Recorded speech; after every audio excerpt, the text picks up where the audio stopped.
Vamos corriendo ya, es el capítulo 3 de la lección, la lección 3 de Isaías.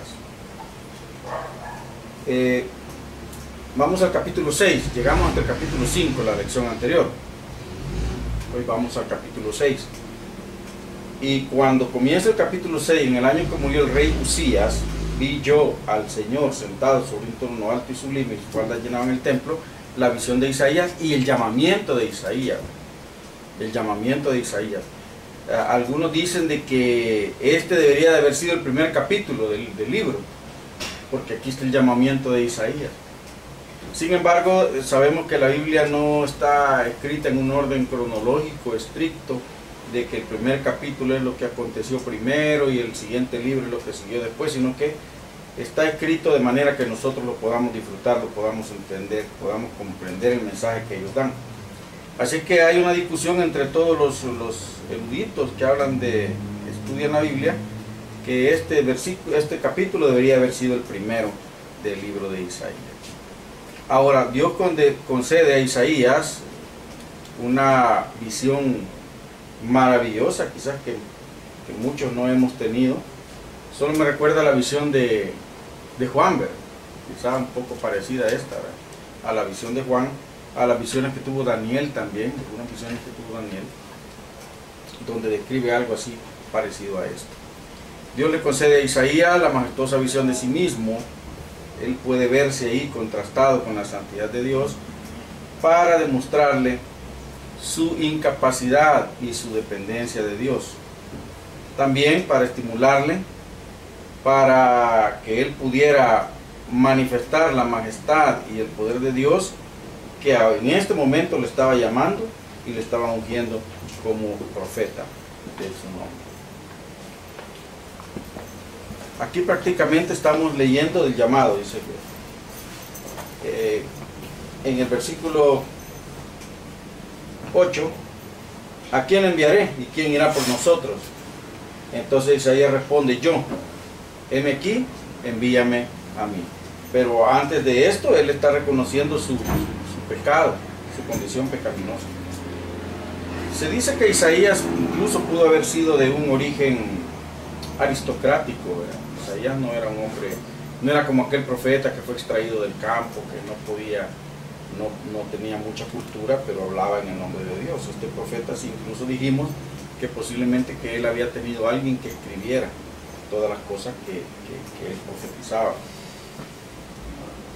Sin embargo, a pesar de la cercanía con Dios de este hombre, a pesar del nivel de santidad que debe haber tenido, cuando él se enfrenta a la presencia de Dios, dice en el versículo 5, ay de mí que soy muerto, porque siendo hombre inmundo de labios y habitando en medio de pueblo que tiene labios inmundos, han visto mis ojos al Rey Jehová de los ejércitos.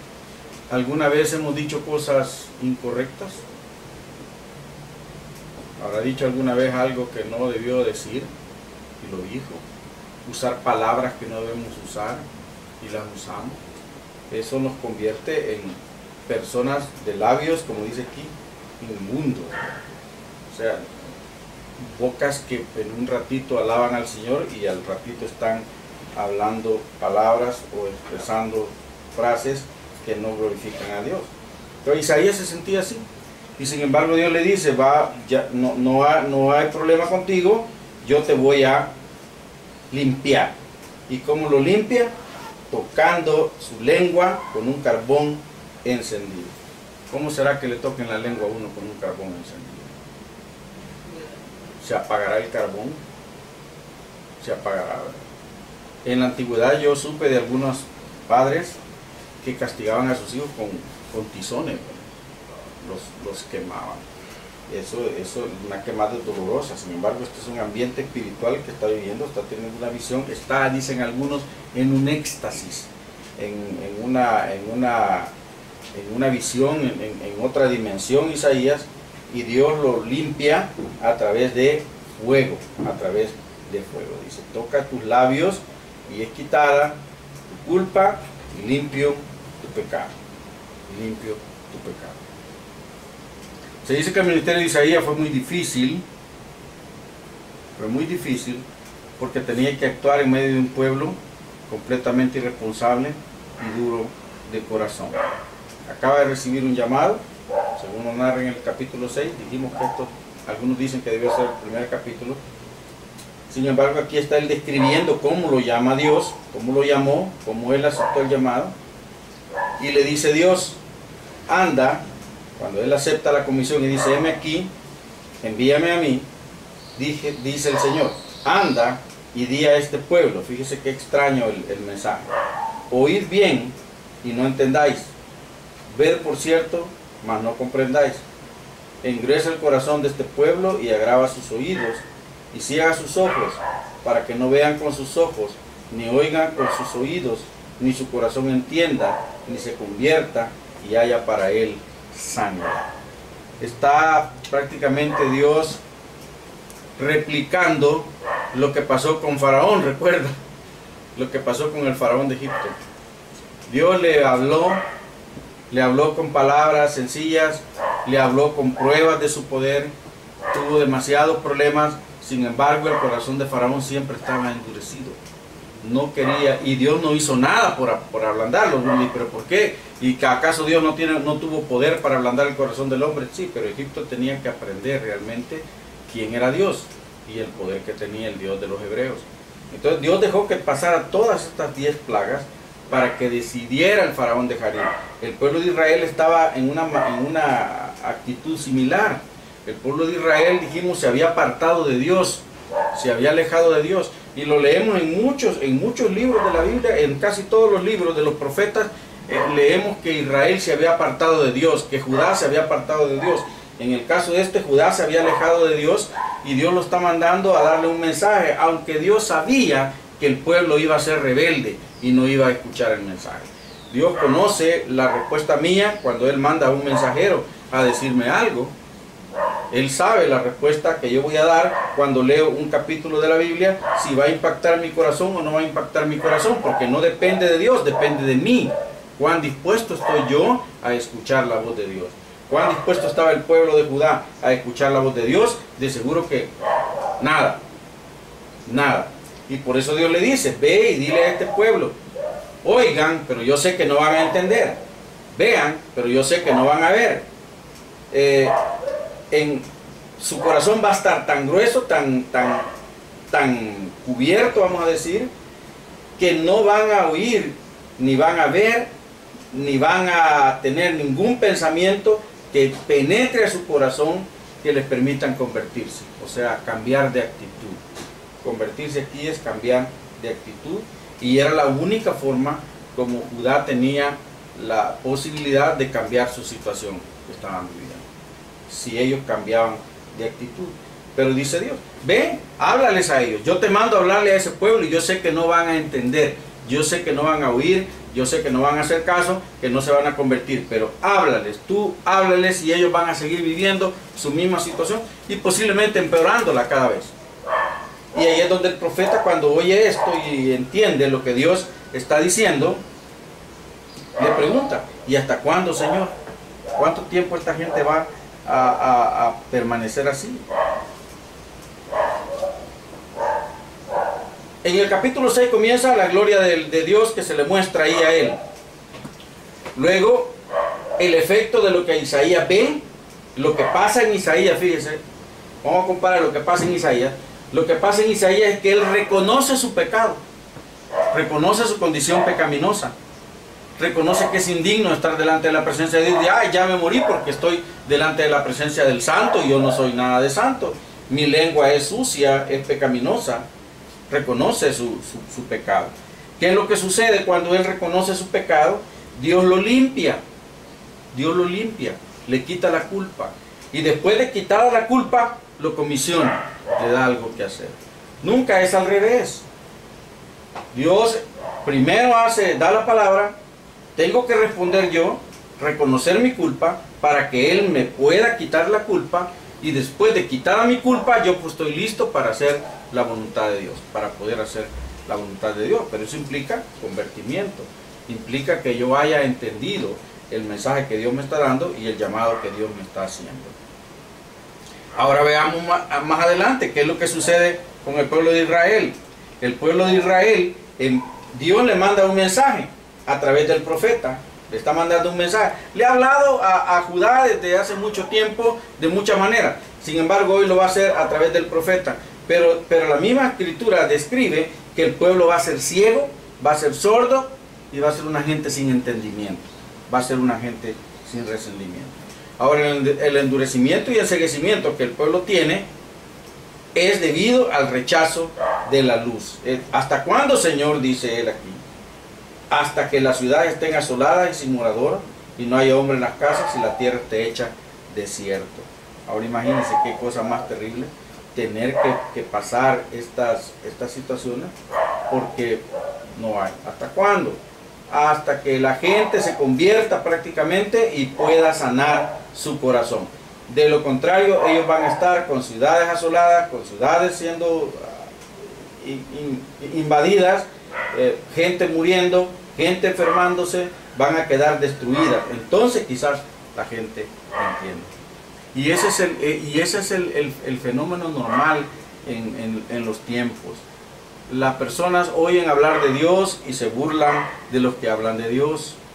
Por muchos años yo lo he escuchado, que cuando un hombre o una mujer se paran en una esquina o en un bus o comienzan a hablar de Dios a la persona que va a su lado, comienzan a hablar de Dios, la gente se burla. Muchas veces la gente es un poco educada y no dice nada, solo escucha, pero da igual, o sea, no impacta su corazón. Las personas siempre están criticando, siempre están señalando, siempre están haciendo burla de los que hablan de Dios, porque creen que hablar de Dios es una bobería, creen que creer en Dios es para ignorantes, creen que adorar al Señor y decir Dios es mi Señor, eso es absurdo, eso es ser un bobo. Decían la corriente esta política de Rusia en su tiempo antiguo, posiblemente que lo sigan diciendo, que la religión es lo que mantiene dormido a los pueblos. Hoy lo decían, el opio es una droga. La religión es lo que mantiene drogado a los pueblos, lo que los mantiene tontos, quiere decir eso, lo que los mantiene bobos y no pueden entender. Y la realidad estamos viendo que sí, la política, los sistemas políticos sí mantienen tonta a la gente, porque aunque la gente esté padeciendo, siguen lo mismo y no les benefician nada, pero siguen en lo mismo. O sea que de alguna manera nos mantiene embobados. Dios está hablando de Israel, pero ellos no querían entender. No había nada de su parte, que hiciera que ellos pudieran cambiar de actitud. Y por eso cuando el profeta pregunta, ¿y hasta cuándo va a ser esta situación? ¿Hasta cuándo este pueblo va a entender? ¿Hasta cuándo este pueblo? Hasta que haya destrucción. Si no vea, cuando hay terremoto, hay gente convertida. Cuando hay un huracán, hay gente buscando a Dios. Cuando hay una gran tormenta, inundaciones, hay gente buscando a Dios. Cuando hay una tragedia en una familia, esa familia comienza a buscar a Dios. ¿Por qué tenemos que esperar el dolor? ¿Por qué tenemos que esperar la angustia? ¿Por qué tenemos que esperar que suceda algo grave en nuestra vida para poder empezar a meditar en que el mensaje de Dios es real y beneficioso para mi vida? Sin embargo, a pesar de que inteligentemente una persona pudiera entenderlo rápidamente, la mayoría de las personas que no quieren nada con Dios, su corazón sigue endurecido, pase lo que pase. Y eso es lo que le pasaba al pueblo de Judá, al pueblo de Israel. El propósito de Dios no era endurecer el corazón del pueblo de Israel. El propósito de Dios al enviar el mensajero era traerlo al arrepentimiento, para salvarlo de la destrucción que Dios mismo está viendo en el futuro de este pueblo. Pero cuando una nación o cuando una persona se opone a Dios, manifiestamente o declaradamente, la misericordia de Dios muchas veces solo contribuye a hacerlo más duro. Muchas veces Dios está derramando bendición sobre nuestra vida, bendición sobre nuestra casa, bendición sobre nuestra familia, pero nosotros no lo vemos así. Nosotros no lo podemos visualizar de esa manera y pensamos que eso es algo justo, algo que yo merezco, algo que me he ganado, algo por lo cual yo he trabajado duro y que ahora estoy disfrutando el fruto de mi trabajo, el fruto de mi esfuerzo. No puedo visualizarlo en que es Dios el que me abrió el camino, que me dio las condiciones, que me dio las posibilidades, los recursos para yo poder tener, que me dio la sabiduría para poder hacer un buen negocio y ahora estar disfrutando de las bendiciones de Dios. No, mucha gente no lo ve de esa manera. sino que dicen, yo escuchaba, leí ayer en un periódico, el que no, si no trabajamos, no comemos. Y la verdad es que mucha gente trabaja y trabaja y trabaja y no come. Por lo menos no come bien. Sin embargo, hay personas que buscan a Dios y Dios siempre provee. Y yo siempre digo que cuando nosotros somos agradecidos con Dios, la bendición que llega a nuestra casa, sea mucha, poca o muy poca, es deliciosa. La podemos disfrutar, la podemos sentir, la podemos ver, porque estamos recibiéndolo de parte de Dios. Y todo lo que viene de Dios es bueno, pero cuando estoy alejado de Dios y mi corazón está duro, siempre creo que merezco más de lo que tengo, y eso me hace sufrir. Entonces, cuando viene la misericordia de Dios, viene sobre el pueblo y hacía que los campos siempre dieran el grano, que ellos pudieran cultivar, que tuvieran salud, que tuvieran familia y que pudieran vivir tranquilamente, si podemos decirlo así, en su diario vivir. Eso se veía como normal. Y entonces el pueblo no lo recibía como que fuera una bendición de Dios y seguían preguntándose, bueno, pero si Dios, como decía Gedeón, si Dios está conmigo, ¿por qué me pasa todo esto alrededor? Entonces Dios realmente es una filosofía nada más. ¿Hasta cuándo, Señor? Hasta el tiempo que dure la ceguera de Israel y de Judá, hasta que las ciudades estén asoladas y el pueblo sea llevado cautivo al exilio y regrese el fiel remanente, una décima parte nada más. Mire que esto fue cierto en Israel, en Judá, muchas veces, ¿verdad? Fueron llevados cautivos. Y no sé, hay mucha gente que se convierte al Señor en la cárcel. Qué cosa más triste, ¿verdad? Le hablan de Dios mientras está afuera, pero espera estar en la cárcel, espera estar en condiciones muy deprimentes para convertirse al Señor. E incluso no digo yo que Dios no utiliza esos recursos, porque muchos de ellos se vuelven pastores dentro de las cárceles. Establecen grupos de oración, grupos de enseñanza, de estudio de la palabra, y en algunas penitenciarías hay hasta iglesia adentro de las penitenciarías. Entonces Dios sí utiliza los recursos, pero ¿por qué esperar a llegar a esos momentos? ¿Por qué las personas estamos bien dadas a esperar a que pase algo malo en nosotros para poder reflexionar que Dios nos está llamando para ser santos? Dice. ¿Hasta cuándo, Señor? Hasta que venga la calamidad. Y cuando quede la décima parte, aquellas que son fieles, porque siempre en un grupo o en una nación siempre hay un buen grupo de personas que no se deja guiar por el pecado, hasta que quede ese remanente, ese es el único que va a regresar, dice, y volverá para ser destruido. Pero como el roble y la encina, que al ser cortado aún queda el tronco, así será el tronco, la simiente santa. Todos los impíos serán destruidos, pero esa décima parte, ese poquito de personas que perseveren, van a regresar. Y así como el tronco de un árbol que lo cortan, empieza a dar ramitas poco a poco y vuelve con el correr de los años a ser un árbol grande, así pasará con esa simiente pequeña. ¿Estamos ahí? ¿Sí? ¿Algún comentario, algún pensamiento contrario, negativo? Algo que va en contra. Capítulo 7. El capítulo. Sí, una pregunta. Me viene esa duda. ¿Por qué entonces, y es lo que sucede ahorita, por qué Dios permite hasta cierto punto que el mismo corazón del hombre se endurezca tanto? O sea, si el objetivo es como llamarlo al arrepentimiento, porque también permitir eso, de que el corazón se endurezca tanto hasta llegar, digamos, hasta ese punto donde dice él, ¿verdad? Que hasta que haya desolación completa y hasta que quede la simiente nada más que es el remanente. Por el libre albedrío. La verdad es que nosotros tenemos una bendición bien grande, todos tenemos libertad. Lamentablemente muchos utilizan la libertad para dañarse a sí mismos. Tengo permiso de hacer aquello, como lo decía el apóstol, ¿verdad? Todo me es permitido, soy libre, pero no todo me conviene. Todo me es permitido, pero no todo me edifica. O sea, Dios no te va a obligar jamás a estar unido a Él si no quieres.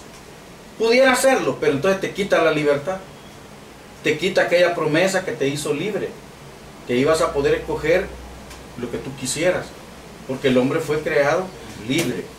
Porque el hombre deja de ser libre, porque el hombre de alguna manera deja de ser libre y se vuelve esclavo del pecado, por el mismo pecado, por la desobediencia. Adán y Eva no tenían ninguna restricción en el huerto, más que solo eso que no debían de hacer, y eso creo que era justo, ¿verdad? Sin embargo, ellos decidieron en su libre albedrío hacer lo que Dios les había dicho que no hicieran, y arruinaron el futuro de todos. Entonces Dios, al igual que lo hizo con Faraón, Dios ve más allá de lo que tú y yo vemos. Este es mi vida, la palma de mi mano. Si tú extiendes la palma de tu mano y la miras, la ves completa. La ves completa. Dios está viendo mi vida completa de principio a fin. Y Él sabe cómo voy a actuar aquí, aquí, aquí y en cada momento de mi vida. Sin embargo, Él quiere que en algún momento de mi vida yo pueda cambiar mi actitud, mi estilo de vida, y siempre manda a alguien que me aconseje, que me diga, que me reconvenga, que me dé una palabra, que me diga algo de parte de Él. Sin embargo, no está en aquella persona que quiere con todo su corazón compartirme la palabra para que yo me convierta, ni está en el deseo de Dios que quiere que yo me convierta. Depende de si yo quiero, porque de lo contrario se pierde la libertad. Cuando a ti te obligan a hacer algo, tú no lo haces con felicidad. Entonces tú vas a estarte sentado aquí. No te sientas y puedes, tu cuerpo puede estar reposando, pero no lo disfrutas. Sin embargo, cuando tú dices, no, yo me quiero sentar aquí, eso es diferente. Entonces Dios no nos va a obligar jamás a que nosotros hagamos lo que no queremos hacer. Sin embargo, Él siempre manda una palabra para que nosotros entendamos, y por eso dice, este pueblo estaba ciego, y mucho del mundo de hoy está ciego, está sordo, le falta entendimiento. Al pueblo de Dios le falta entendimiento, por eso dice aquí mismo, mi pueblo pereció porque le faltó entendimiento. ¿Qué quiere decir? No abrió su mente y su corazón. Por eso yo siempre oro, Señor, toca mi mente y mi corazón, que estemos dispuestos, porque no depende del esfuerzo que yo pueda hacer, ni que Dios quiera que nosotros seamos edificados, depende de nosotros. Porque este lugar no está lleno. Porque los videos que subimos a YouTube no tienen cientos de vistas, porque la gente, aunque se le esté diciendo, no quiere. Y Dios no nos va a obligar. No va a llegar a tu cama y te va a levantar, vaya, ahora te llevo para el culto. No, tú te vas a levantar y vienes si quieres. Eres libre. Entonces este pueblo tenía esa libertad y Dios no se la quita. Dios nunca nos quita la libertad. Eso es uno de los regalos más grandes que Dios nos ha dado, además de la salvación. Nos ha hecho libres y nosotros podemos escoger. Por eso es que Faraón pudo hacer lo que quiso. ¿Hasta cuándo entendió? Hasta que llegó la catástrofe. Ahora, Dios sabía que él no iba a hacer nada, y por eso dice, cuando se dice aquí, endureceré el corazón, no es que Dios lo endurece, sino que Dios no hace nada para que ese corazón se ablande. Dios no hace nada para que ese corazón se ablande. Bien pudiera ser, vea, te cambia el corazón, pero esa debe ser decisión de cada uno. Debe ser decisión de cada uno. Si no, perdemos la condición de libre. Por eso es que el pueblo y las naciones sufren. Y no le podemos echar la culpa a Dios. Porque de lo contrario estaríamos culpando a Dios por todo lo que nos pasa. Como Dios me trajo, como Dios me obligó, como dijo Adán y Eva, a la mujer que me diste, la serpiente que tú hiciste y que me engañó. Empezamos a echarle la culpa a Dios por todo lo que nosotros, por las decisiones que tomamos. Pero cuando nosotros somos libres, yo tomo mis decisiones, las consecuencias de mis decisiones son responsabilidad mía. Dios me está advirtiendo a cada instante. Busca la santidad. Busca la santidad.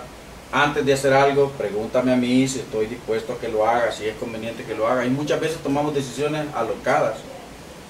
No tomamos en cuenta la voluntad de Dios. Después viene la consecuencia.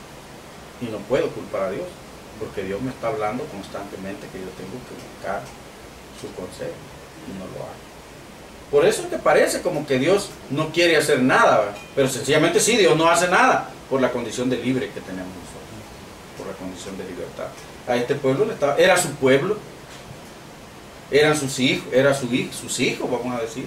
Y aún en los hogares incluso hay momentos en que los padres No queremos obligar a nuestros hijos a hacer ciertas cosas, a tomar ciertas decisiones, porque tienen que tomarlas ellos. ¿Y qué sucede cuando un padre obliga a un hijo a tomar una decisión? Hablemos un caso concreto que sucede en muchos hogares salvadoreños y del mundo entero. Cuando un niño y una niña tienen relaciones antes de lo convenido y la niña queda embarazada, entonces viene la mamá y el papá de la niña y dice, tienes que casarse con ella. Y los papás del muchacho, tienes que reparar el daño. ¿Cuál reparar? Con eso no remienda nada. Con eso no arregla nada. ¿Qué sucede? Que aquellas dos personas que en un momento de excitación y de locura cometieron un acto que no debían haber cometido y eso tuvo consecuencias, pasan unidos muchos años hasta que después tienen problemas insoportables ya, se tienen que divorciar y los niños quedan en el medio. O pasan peleando todo el tiempo. ¿Y qué es lo que dicen después? Ah, como a mí me obligaron a que me casara. Yo no quería, pero como me obligaron. Sí, como mi mamá me dijo que me casara, dice la niña. ¿Se arregló algo? No, se empeoró la cosa. Entonces muchas veces los padres no podemos obligar a nuestros hijos a que tomen decisiones que ellos mismos deben de tomar. Claro, hay un momento para todo. El niño hay que enseñarle. Pero tampoco podemos andar de la mano al niño toda la vida. Un niño no lo podemos andar toda la vida amarrado a nosotros. No, niño, no te alejes. Hay que dejarlo caminar para que aprenda a caminar. Para que aprenda que hay lugares que tienen peligro. Para que aprendan que hay caídas que duelen. La libertad, eso es libertad. Entonces, si no lo hacemos nosotros como humanos, Dios no lo va a hacer tampoco, porque esa es la idea de Dios, que nosotros seamos libres. Las consecuencias de nuestras decisiones son nuestras. Y sabemos, todos nosotros sabemos qué es lo que va a traer consecuencias malas y qué cosas van a traer consecuencias buenas. ¿Qué es lo que decidimos? Tomar decisiones que generalmente sabemos que van a traer consecuencias malas. Desde lo que comemos. Sabemos que voy a comer un poco, este bocado que voy a dar me va a poner mal porque ya me siento lleno, me lo trago. Y el siguiente día estoy sufriendo las consecuencias. Esta comida es dañina porque es muy grasosa, me la como. Y a los días siguientes estoy sufriendo las consecuencias. Entonces eso se llama libertad, eso se llama libre albedrío. Y yo puedo elegir obedecer a Dios o desobedecer a Dios. Y Dios no me va a obligar, no me va a obligar. Me da la oportunidad, me habla, me manda el mensaje, está tratando conmigo, me está haciendo el llamado constantemente, pero depende de mí. Por eso la historia de Israel en el desierto. Creemos que Dios no pudo haber cambiado el corazón de esos cientos de miles de hebreos en el desierto, ¿cómo no? Pero el hombre allá trayendo el mensaje de Dios y el pueblo abajo degenerándose. Y acaban de estar viendo los milagros y las cosas maravillosas que Dios hace. Sin embargo, no querían. Claramente no querían. Y siempre estaban renegando, siempre estaban pensando que merecían algo mejor de lo que tenían.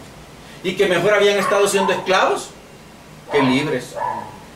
Y ese es el fenómeno normal en el humano. Por eso sufrimos. Por eso sufrimos, porque Dios no me va a impedir que yo haga lo que quiero hacer. Me va a advertir que no está bien que yo lo haga, pero depende de mí si lo hago o no lo hago. Esa es la razón. En el capítulo 7 hay una advertencia ahí y una promesa a la casa de David. Y empieza a mencionar, aconteció en los días de Acaz, hijo de Jotam, dijimos que este era el periodo en que que gobernó Isaías, hijo de Usía, rey de Judá, que Risín, rey de Siria, y Peca, hijo de Remalía, rey de Israel. Fíjense, aquí se une Siria, que no es la misma Asiria, Asiria es otro, Siria, y se une también con ellos, dice, el rey de Israel. O sea que Israel no es lo mismo que Judá, ya dijimos eso, lo vimos que Judá era un reino e Israel era otro reino. Y llega un momento, y en este libro de Isaías se describe esa parte, donde Israel va a la guerra en contra de Judá, se une con los enemigos de Judá para destruirlos, para tomar posesión de lo que ellos tienen, para tomar posesión de su territorio y de su riqueza. Lo hacen, y aquí está.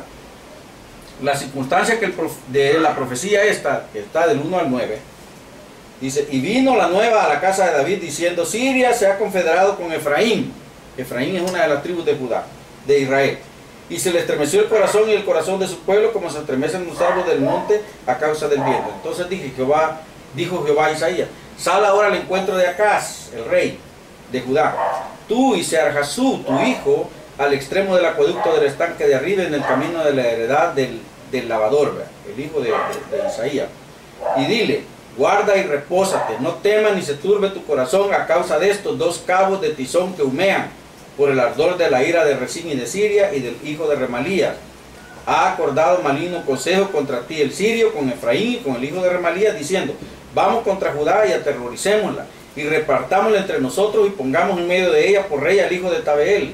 Por tanto Jehová el Señor dice así, no subsistirá ni será, porque la cabeza de Siria es Damasco, y la cabeza de Damasco Resín, y dentro de 65 años Efraín será quebrantado hasta dejar de ser pueblo. Y la cabeza de Efraín es Samaria, y la cabeza de Samaria el hijo de Remalías. Si vosotros no creyeres, de cierto no permaneceréis. O sea, Dios está diciendo, va a pasar algo grave ahí, pero también está diciendo, yo voy a defenderlos a ustedes. La misericordia de Dios.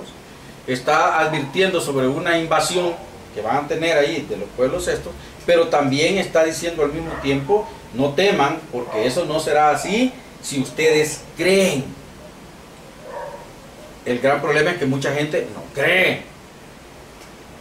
Dios dice, yo te voy a bendecir, te voy a sacar adelante, pero mucha gente no cree. Estamos pensando que no será así. La circunstancia de la profecía fue la invasión que sufrió Judá de parte de los reyes confederados de Siria e Israel. Atacaron a Judá separadamente, y esto se narra en 2 de Crónicas 28, 5, 6, y después juntos. ¿Podemos leer el 2 de Crónicas 28?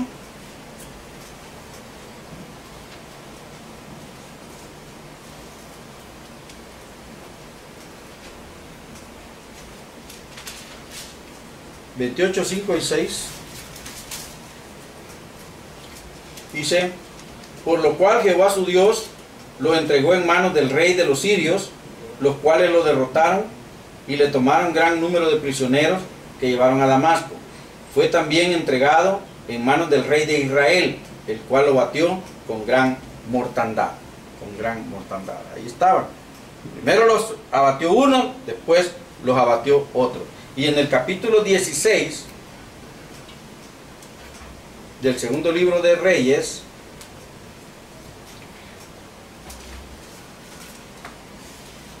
versículo 5, está narrando un hecho que sucedió después de esto que acabamos de leer. Dice, entonces Resín, rey de Siria, y Peca, hijo de Remalías, lo que está mencionando allá en Isaías, ¿verdad? Hijo del... ¿dónde estoy? Aquí. Entonces Resín, rey de Siria, y Peca, hijo de Remalías, rey de Israel, subieron a Jerusalén para hacer guerra y sitió a Acaz, mas no pudieron tomarlo. Entonces, en esta ocasión se unen, en aquella ocasión lo ataca uno primero y otro después. Lo cierto es que esto es lo que Isaías está profetizando aquí, que iba a suceder sobre el pueblo de Judá. Ahora Dios dice, si ustedes creen, no va a suceder. ¿Por qué habrá sucedido? ¿Por qué habrá sucedido?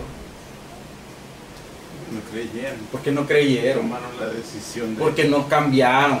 Porque miren, no es lo mismo creer en Dios que pensar que creo en Dios. La mayoría de la gente dice, no, si yo creo en Dios, si el diablo cree en Dios, pero el diablo es bueno.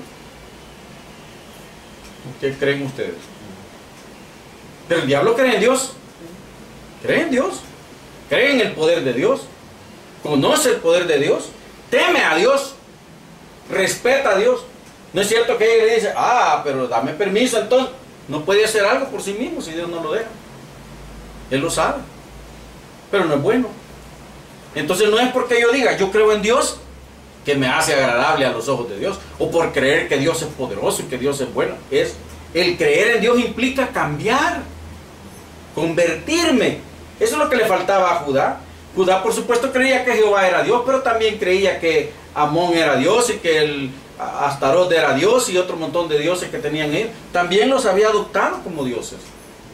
Creía en Jehová Dios, pero no cambiaba su actitud.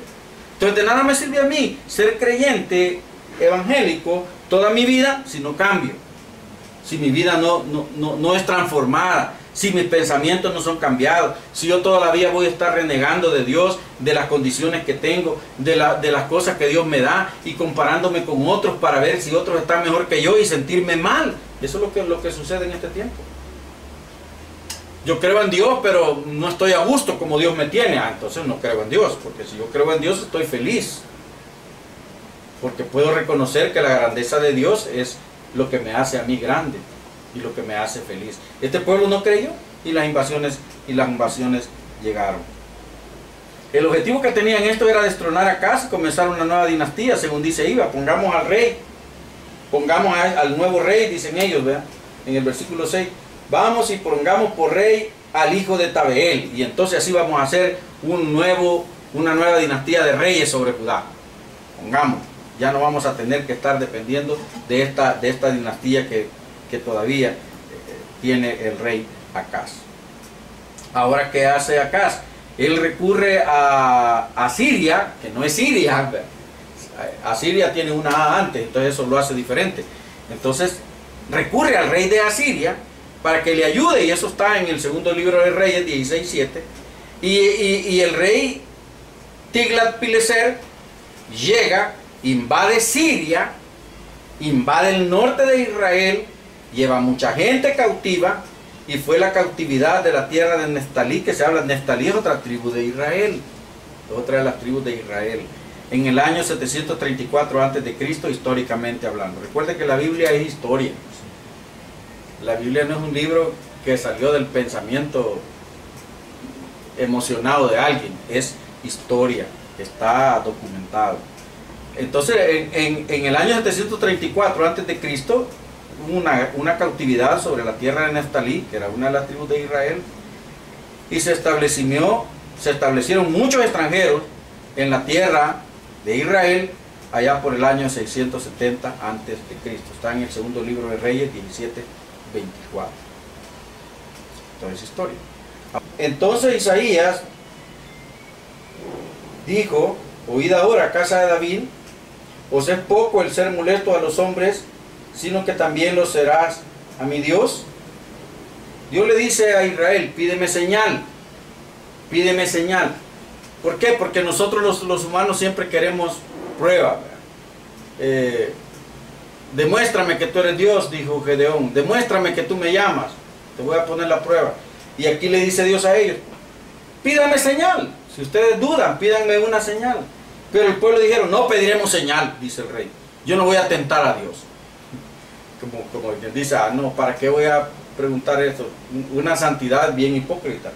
Y le dice a Isaías: oíd ahora, casa de David, os es poco el ser molesto a los hombres, sino que también lo seáis a mi Dios. O sea, vas a molestar, vas a enojar, que no sé si vas a molestar, vas a importunar, no.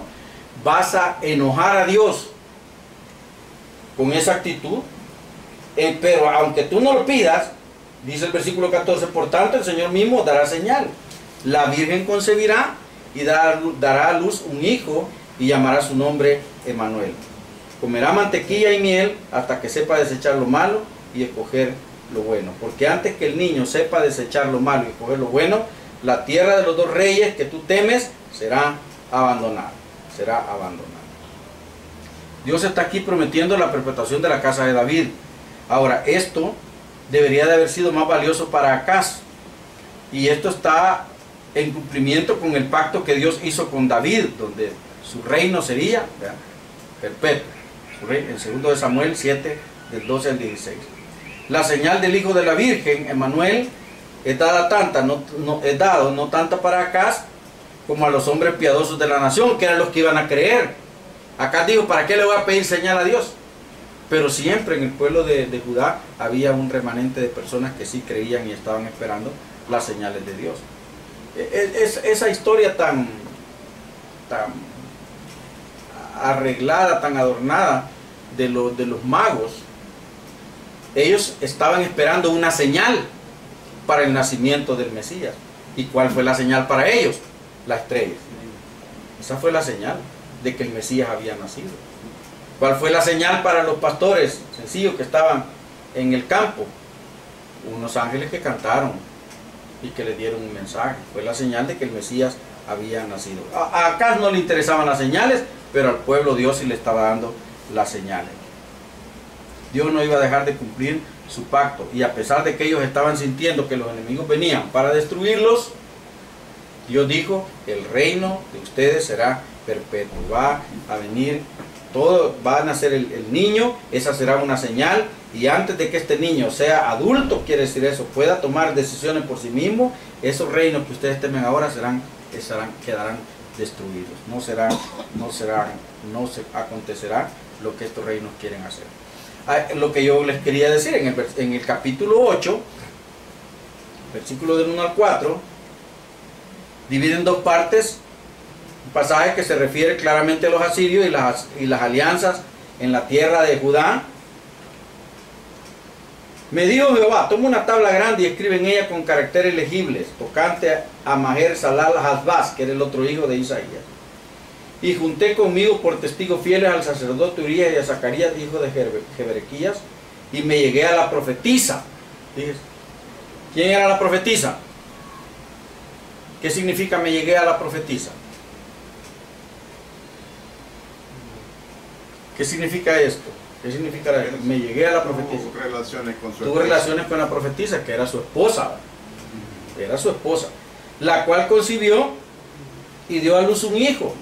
Y me dijo Jehová: ponle por nombre Maher-Salal Hasbaz. Fíjese, aquí está describiendo el nacimiento de su hijo, pero antes de que describe el nacimiento de su hijo, ya Dios le habla y le dice: escribe en tablas con letras legibles lo que va a suceder con tu hijo. Porque antes que el niño sepa decir Padre mío y Madre mía, será quitada la riqueza de Damasco, los enemigos de Judá, y los despojos de Samaria, los de Siria, delante del rey de Asiria. ¿Recuerda lo que dijimos hace poquito? Damasco es la cabeza de Israel, ¿verdad? Y Samaria la cabeza de Siria, dijeron ellos. Entonces dice: será quitada la riqueza de Damasco y los despojos de Samaria delante del rey de Asiria. Entonces está ahí prácticamente diciendo, comparando el hijo, fíjese, de Isaías con el hijo de la Virgen. El hijo de la Virgen dice: antes que sepa desechar lo malo y coger lo bueno, estos reinos van a ser destruidos. Aquí dice: antes que tu hijo, que acaba de nacer, que se llama Maher-Salal Hasbaz, perdonen si no lo pronuncio bien, entonces antes que el niño sepa decir madre mía y padre mío, o a reconocer, ¿verdad?, a su papá, dice, la riqueza, o sea, el poder de estos reinos que están enfrente de ti, de Israel y de Siria, serán quitados. Entonces era una profecía, casi como que, por eso que dicen que tanto Isaías como sus hijos fueron señales para el pueblo, fueron dados como señales al pueblo. Y aquí está los versos comparados ahí del hijo de Isaías con el hijo de la Virgen. Si colocamos, dice el capítulo del 1 al, los versículos del 1 al 4, después del 16 del capítulo 7, podemos ver más claramente la relación entre el hijo de Isaías y el hijo de la Virgen. El nacimiento de Salal Hasbaz era una señal, y su nombre significa apresurarse para el despojo. Él apuró la presa, o sea, Dios empujó, o le puso una trampa, Eso significaba el nombre, ¿verdad? Entonces no sería bonito ponerle a nadie Salal Hasbaz, ¿verdad? Porque sería como apresúrate para el despojo. Así se llamaba el muchacho. Y eso significaba que los ejércitos enemigos, las naciones enemigas, iban a ser destruidas totalmente. Al apresurarse estos enemigos para conquistar Judá, lo único que hacían era apurar su propia ruina. Ellos se dijeron: vamos ahora, destruyámoslo, y al final terminaron destruidos. Además, una profecía acompañó el nacimiento de ¿cómo se llama ese niño? Maher-Salal Hasbaz, que antes que pudiera decir Padre mío y Madre mía, los enemigos Siria e Israel serían destruidos. Y esto fue una señal clara para el pueblo de Israel. Los asirios. en el versículo 17 del capítulo 7 al 25 habla sobre, y los asirios, no vamos a leer todas esas cosas porque nos va a llevar mucho rato. Ahí, yo le voy a subir todas las lecciones así escritas al MIC. A veces me dan ganas de hacer así como hacemos con líderes de la ciudad, ¿verdad? Que solo tenemos un grupo específico, como hacer un grupo de estudiantes, pero mejor lo ponemos público, ¿verdad? Que cualquiera lo pueda tomar. Lo voy a compartir en MIC para que usted tenga, además de del video que pueda verlo, tenga también, porque a veces no puede tomar nuestros datos, estos números.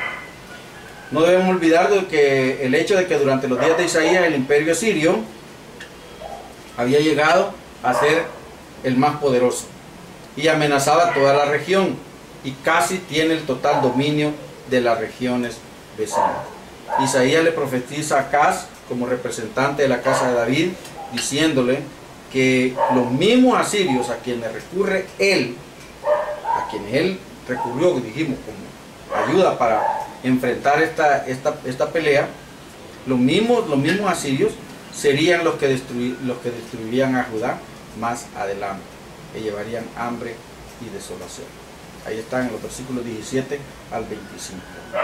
Aún más, como un río que se desborda, dicen los que escriben así muy poéticamente, rodearían la tierra de Manuel o la tierra de Judá y la dejarían como un hombre con el agua al cuello. O sea, mal, ¿verdad? Otra vez volvió Jehová a hablarme, dice el versículo 5 del capítulo 8, diciendo: por cuanto desechó este pueblo las aguas de Siloé, que corren mansamente, o sea, el mensaje de paz de Dios, y se regocijó con Resín y con el hijo de Remalía. He aquí, por tanto, que el Señor hace subir sobre ellos aguas de río impetuosas y muchas. Esto es al rey de Asiria con todo su poder, el cual subirá sobre todos sus ríos y pasará sobre todas sus riberas. Y pasando hasta Judá, inundará y pasará adelante y llegará hasta la garganta, y extendiendo sus alas llenará la anchura de la tierra, oh Emmanuel. O sea, el mismo que hoy se alía contigo, que se hace amigo tuyo para aparentemente defenderte, es el que te va a destruir. ¿Cómo se sentirá una persona con el agua hasta el cuello? ¿Ha oído esa expresión popular que dice: me siento con el agua hasta el cuello? ¿Qué significa eso? ¿Nunca ha oído esa expresión? Eso solo yo estoy. Demasiado. O sea, me estoy ahogando. Si estoy con el agua hasta el cuello, quiere decir que me falta un poquito para ahogarme. Decía una persona una vez: antes, dice, teníamos el agua hasta el cuello, decía. Hoy, con esto que ha pasado, tenemos el agua hasta aquí, decía. Pero todavía estamos en el agua, quería decir eso. Todavía estamos inundados. Pero tener el agua hasta el cuello es estar casi por morir, ¿verdad? Ya por ahogarse. Y el Asiria, que en un momento se une al rey Acaz, luego ellos mismos llegaron y destruyeron a Judá. Isaías utiliza esta cercana invasión asiria para profetizar que cualquier alianza, y esta es una enseñanza para nosotros, o asociación de naciones contra Palestina, sería disuelta y fracasaría.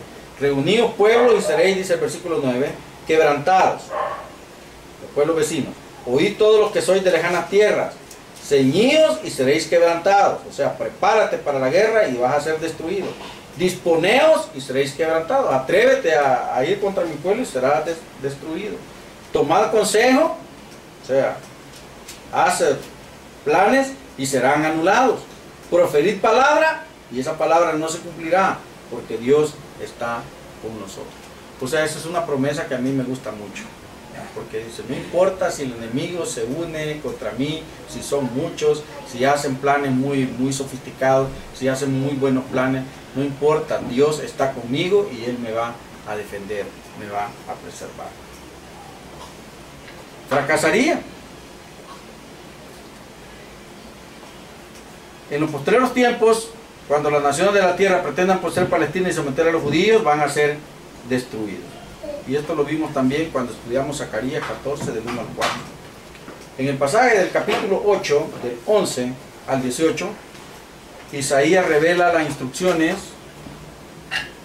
que Dios le diera a él personalmente, en el sentido de que en estos días tormentosos de crisis nacional debía permanecer apartado de toda posible alianza con otros poderes para conseguir ayuda, esperando únicamente la ayuda del Señor.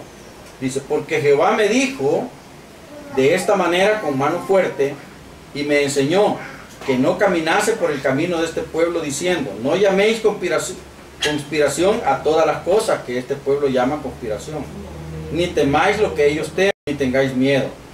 A Jehová de los ejércitos, a Él santificad, sea Él vuestro temor y Él sea vuestro miedo.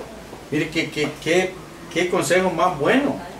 No le tengas miedo a los problemas, no le tengas miedo al enemigo, no le tengas miedo al mundo, tenle miedo a Dios, teme a Dios, respeta a Dios, obedece a Dios y Él estará contigo siempre. Él sea, para que yo deje de delinquir, por ejemplo, ¿por qué debo de tenerle miedo a la policía? Para que yo deje de hacer lo malo, ¿por qué debo tenerle miedo a que porque alguien me amenaza? Debería de tener miedo porque Dios me está viendo. Y no hacer aquellas cosas malas porque Dios está viéndome. Decían, me enseñaron a mí cuando estaba pequeño que en la iglesia estaba Dios. Entonces muy pocas veces yo de pequeño entré a una iglesia. Nunca fui un religioso profesante. Muy pocas veces entré a una iglesia. Pero las pocas veces que entré a una iglesia, aún ya siendo adolescente, sentía un temor exagerado. Sentía que el corazón me palpitaba con una gran fuerza. Sentía frío en el lugar aquel. Decía, aquí está Dios, y me sentaba y sentía que los ojos de Dios estaban sobre mí y escudriñándome todos mis pensamientos. Entonces, el temor de Dios. Pero ¿por qué nosotros no podemos sentir ese temor de Dios cuando andamos por la calle, cuando estamos trabajando, cuando estamos estudiando, cuando estamos con la novia, cuando estamos con la esposa, cuando estamos con los hijos, con los padres? ¿Por qué no podemos sentir ese temor de Dios y dejar de hacer lo malo? ¿Por qué tenemos que sentir más temor cuando yo estoy haciendo algo malo? ¡Ay, viene la policía! ¿Por qué no me pongo el cinturón de seguridad? Porque Dios me está viendo y sabe que es una ley y yo debo de cumplir las leyes, eso dice la Escritura. Pero ¿por qué me lo pongo hasta que veo al policía que está enfrente? La gente actúa de esa manera. Entonces, que Dios sea tu temor, le dice, que Dios sea tu miedo. A Él respeta, no tengas miedo a lo que los otros dicen y lo que los otros hacen, sino que tenle miedo a Dios. O sea, pon por sobre todas tus prioridades, como un estilo de vida, como una línea de conducta, a Dios. Los nombres que llevaban Isaías y sus hijos eran constante testimonio por todas partes de la fidelidad de Dios en salvar a la nación, velar por su perpetuación y dominar a sus enemigos. He aquí, dice en el versículo 18, yo y los hijos que me dio Jehová somos por señales y presagios en Israel, de parte de Jehová de los ejércitos, que mora en el monte de Sión. Y antes dice Isaías, él toma la decisión, esperaré pues a Jehová, el cual escondió su rostro en la casa de Jacob, y en él confiaré. La casa de Jacob en este caso incluye tanto a Israel como a Judá, porque todos eran hijos de Israel, todos eran hijos de Israel. ¿Vamos bien? ¿O me estoy saliendo del tema? No, bueno, primero Dios que no. Los versículos 19 al 22 son una amonestación sobre las peligrosas consecuencias de recurrir a los adivinos, medios, espiritistas, astrólogos en medio de crisis en la nación. Ellos debían recurrir a la ley y al testimonio, o sea, a la revelación divina. Dice, y si os dijeren, preguntad a los encantadores y a los adivinos, que eran muy comunes en aquel tiempo, que susurran hablando, responded, ¿no consultará el pueblo a su Dios? ¿Consultará a los muertos por los vivos? A la ley y al testimonio, si no dijeren conforme a esto, es porque no les ha amanecido. O sea, porque no han entendido, no les ha caído el 20, decimos nosotros. Todavía están ciegos, todavía están sordos, todavía les falta entendimiento. Entonces es un llamado a que en vez de andar queriendo saber la voluntad de Dios, preguntándole a divinos y andando por tantas formas que hay hoy de querer saber el futuro nuestro o la voluntad de Dios, preguntémosle a Dios. Preguntémosle a Dios. Dios nos va a dar claras señales de lo que Él quiere para nosotros. La región de Galilea, las tribus de Zabulón y Neftalí han entrado en una crisis espiritual en este tiempo, identidad con sus tribus, por haber caído en unas prácticas idólatras. Sin embargo, aún aquí, como ya lo hemos hecho notar, la presencia gloriosa del Hijo de la Virgen Emmanuel difundirá su luz.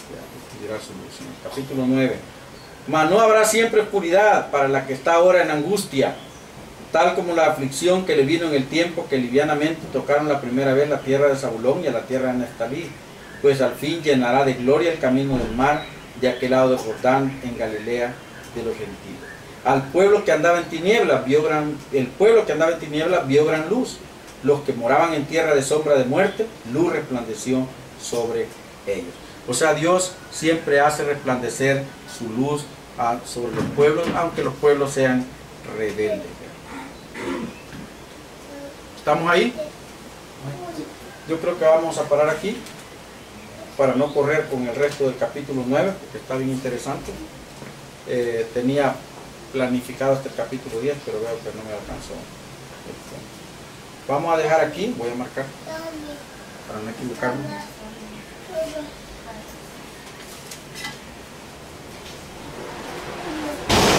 Quedamos con el versículo 7, ¿verdad?